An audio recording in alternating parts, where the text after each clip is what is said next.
Joe Preppy. Look, I was going to get on my knees and do this chair thing too, but I realized this is your moment. I'm staying out of it. You know, it's too good. You guys have your own bubble. Yeah, you shouldn't. Oh, we're the big losers. We're the huge super losers here. Yeah, I know. Super donks. Action folds on over to Daniel, who calls. I really do. The super. Do they have records? I want to know. Ask the EP if they have records of like who's won all the hands, because I don't know, but it's possible I didn't win 60 hands now in a row. Helmut's going to take a trip backstage while we see a flop. 8, ace, 7, pair of clubs. Doyle's flop top pair. Phil Hellmuth has found the craft service table. Daniel checks. Doyle bets 3,500 and takes it down. I'd won for sure. I just want to know if I won one hand in the last 60 hands. We're going to check Ask in a him. second. We're checking. I want to know how many times you've limp folded today. I mean, it's possible I won one. I wonder how many times you've raised pre-flop. Ask and he shall receive. He's right around the middle of the pack. Maybe the problem isn't how often he raises, but instead when. Oh yeah, that's why I haven't won a pot in Ask you 60. one thing. Where did you learn? No, I don't think raising in this game is exactly Where did you learn that? He slow played. He's up 180,000 because he limped in with ace king and let him bluff off all his money every hand. He limped in with kings and ace king and everything and trapped him. Doyle folds. When I try to trap him, So's lock. I have to fold hit top those pair hands, and you know, pocket and then I would've seen tens who and would've trapped. ace king. No, I was right with the king jack of diamonds. I know I that. could have hit some of those hands, and Tony's out. things would have been different. Pot. Phil Hellmuth raised to 2,000. Adds a few more points to that PFR. Give me He dub folds and a small pocket pair for Daniel. I'll play with a flop. Why let me win one, Daniel? No, we were trying to. Why let me win? Take you off one time. You have the 8-9 suited, I guess. 10-8 king. Check by Daniel. Top pair for Phil. 48. You've closed up shop. That's 4,800. Nah, man. Y'all closing up shop. Good enough to win. Cashing out. Who? You want to buy some cashews? There's a win, Phil. What you talking about, man? Is that my first hand in 60 pots? We're going to check. I want to know. They're going through it. I want to know if that's my first hand in the last 60. Or maybe the last 70 hands. Hey, Phil, we'll produce the show. You stick to producing winning hands, okay? We are back to the big game from Las Vegas, Nevada. During the break, our stats guys were crunching numbers, and we have an answer for Phil. I want to know the truth. Bring him the truth. You can't handle the truth. That's the only problem.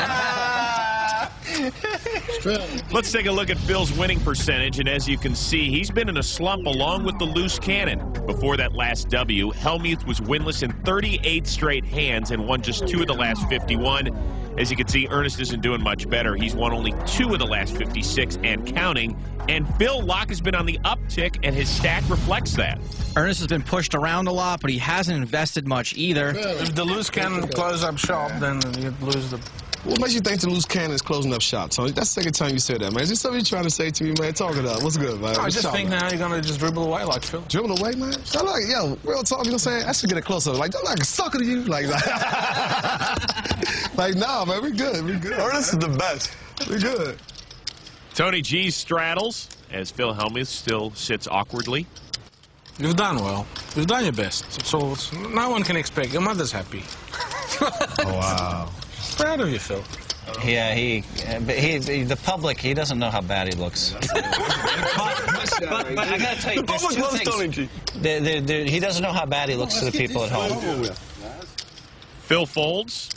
King 10 for E-dub. It's 800 there. Straddle. Oh, sorry. The awkward limp. I just love that. Daniel on the button, raises to 3,500. Doyle folds. Ace-queen for Phil Locke. Calls. Okay. 8-6 suited for Tony G. Also calls. Daniel's attempt to thin the field pre-flop hasn't exactly worked out. Oh, dang. Can't believe you put me in this spot, yo. You put in a bad spot right now, man. It's kind of what I do. It's a lot of money to call out of his own pocket. And so he folds. Oh, I really want to call that. If that flop, hey, my flop come out, I'm just going to walk away and go side of her. Yeah. Ace, king, deuce on the flop. Locke checks top pair. Tony G checks. Daniel's looking at making a continuation bet on the button, hoping everyone missed. That bet is 6,500. Locke's passive style still working out. His opponents keep betting into him when he has the best hand and when they don't have much of a chance of catching up. Phil calls. By just calling, he disguises the strength of his hand. No outs. It's not good. Tony G out of the way as we now have 2 players to the turn. Ace of clubs, so make it trip aces for Locke. He checks. His hand improves. He checks, hoping Daniel will continue doing his bidding and betting for him. Daniel reaching for more chips. This time makes it 9,000 to go. Daniel obviously not betting for value, trying to get Locke to fold a king. Is Phil just Hollywood in this? He's actually trying to decide if Daniel will call a raise or if he should just call Daniel's bet. And he just calls. Violent call. Violent. Knock the ace out the park. Phil's got 3 aces. Doesn't look all that comfortable. The river card, the jack of diamonds. And Locke checks yet again. At this point, Daniel's raised pre-flop, fired on 2 streets. Phil Locke would not mind having a cheap showdown. Daniel's going to fire again, it looks like. 28 grand this time. Big third barrel. Oh, and you know I can't fold, too. That's what's so sick.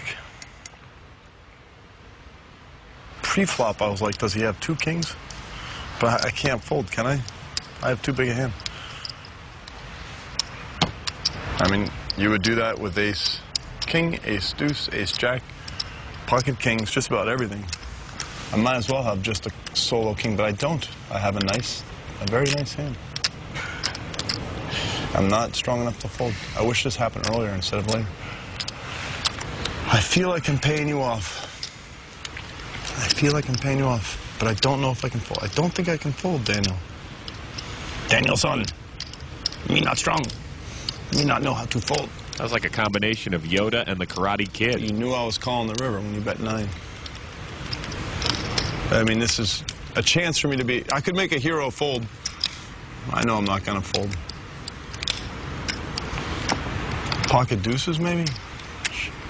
30,000. There's the call. Oh, you wanted to fold so bad, too. You got it. Just do it, too. Oh, the Yoda kid makes the right decision. What do you want? I mean, you give the speech, you just pick it up. I don't know. You're a tough man to bluff. When he bets the river, I know that he has it because he knows I'm going to call, so he can't bet unless he has That's exactly what I was thinking. That's when you're a champion. You're just like that. You induce the bluff. Phil rakes in a pot of almost 100 grand. He's supposed to have me beat. In a cash game, I'm beat there every time I call. So Phil has a monster stack with over $200,000 in profit. Daniel's coughed up some coin over the last few hands, but still is up nearly 70K. The loose cannon sits at almost 54,000. And remember, if he maintains that profit after 150 hands, he's going to have to decide whether to keep the money or come back and risk it all and play another week. As we play on, Phil Locke raises to 800. It's a min raise. Tony G gets out of the way. Did you raise or straddle? Raise. Phil Hellmuth, small pocket pair, limps in. E-dub is OUT.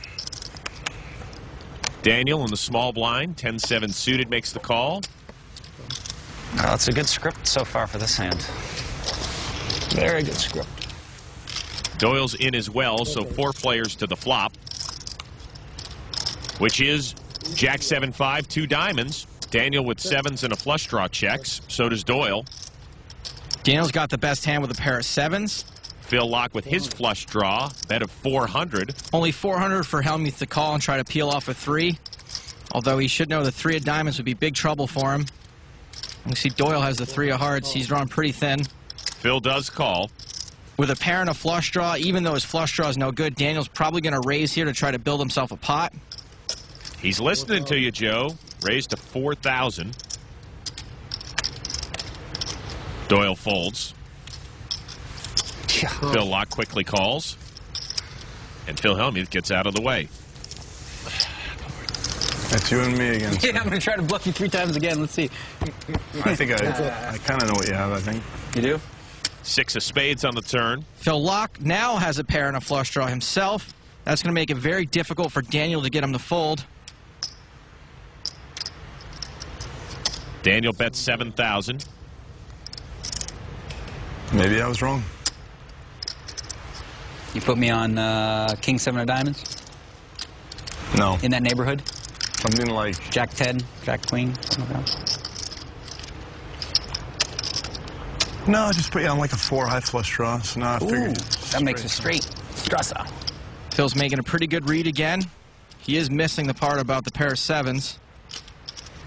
Locke makes the call. Phil Locke. Locke's looking for a diamond. King or a 6 would improve his hand as well. We're off to the river, and there's that 6. Locke makes trips again. Really running good tonight. Gee, what a sick card. You said it, Daniel. Phil's been calling you the whole way. Your hand hasn't improved. Daniel, you're behind even top pair now. He checks. Phil's trying to put Daniel on a hand. He wants to get as much value